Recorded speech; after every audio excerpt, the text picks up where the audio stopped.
recognizes Mr. Duncan from Tennessee for 5 minutes. Thank you, Mr. Chairman. Georgianne Geyer, the very respected foreign policy columnist, wrote several years ago that Americans, quote, will inevitably come to a point where they will see they have to have a government that provides services at home or one that seeks empire across the globe, unquote.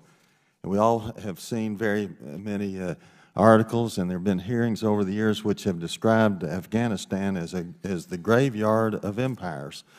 And backing that up, it was interesting to me, on September 4th of this year, a couple of months ago, the New York Times International edition carried a story entitled "The Empire Stopper," which said foreign powers have tried to control Afghanistan since the 19th century.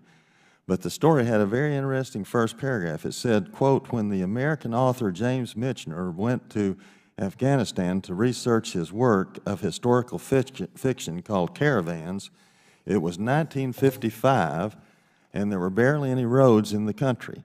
Yet there were already Americans and Russians there jockeying for influence. Continuing the Times quote, it said, quote, later the book's Afghan protagonist would tell an American diplomat that one day both America and Russia would invade Afghanistan and that both would come to regret it. Michener wrote that 62 years ago, yet how true it is still today. And then finally, I will refer to something that William F. Buckley, the icon of conservatism, wrote several years ago, and he wrote it about Iraq, but it certainly applies to Afghanistan even more so.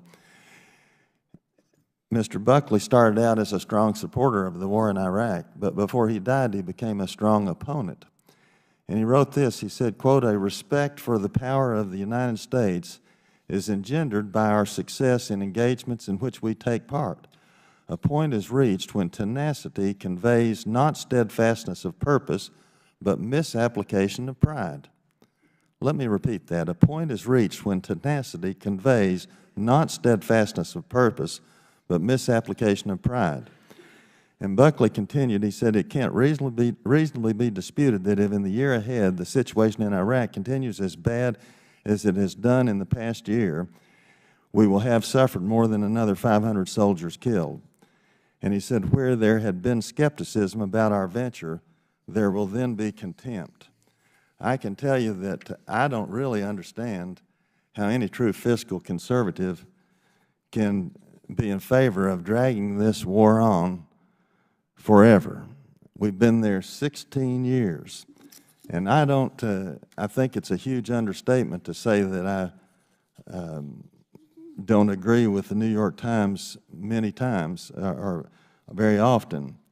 But the New York Times editorial board on October 22nd, just a few days ago, published an editorial entitled America's Forever Wars, pointing out that the U.S., quote, has been at war continually since the attacks of 9/11 and now has troops in at least 172 countries. The board wrote that so far the American people have, quote, seemed to accept all this militarism, but, quote, it's a very real question whether in addition to endorsing these commitments, which have cost trillions of dollars and many lives over 16 years, they will embrace new entanglements. And it said the Times added that the Congress has spent little time considering such issues in a comprehensive way or debating why all these deployments are needed. So I do appreciate the chairman being willing to have this hearing, but it's very sad that we have allowed all these trillions of dollars to have been spent and all of these lives that have been lost needlessly. I think it's very, very sad, and it's something that I think we're long past the time when we should have gotten out of Afghanistan, and we shouldn't keep continuing to drag this out. I would like to say in conclusion that, Mr. Zopko, I really appreciate the work that you've done pointing out billions and billions of dollars worth of waste over there, and I would like to ask unanimous consent that a story from the Washington Post dated August 22nd of this year entitled, Here Are 6 Costly Failures from America's Longest War, #1, Kashmir Goats. And this story ran in the Washington Post, I would like to ask him unanimous consent that this story be included in the record at this point. Without objection. And I thank you for yielding me this time. Gentleman.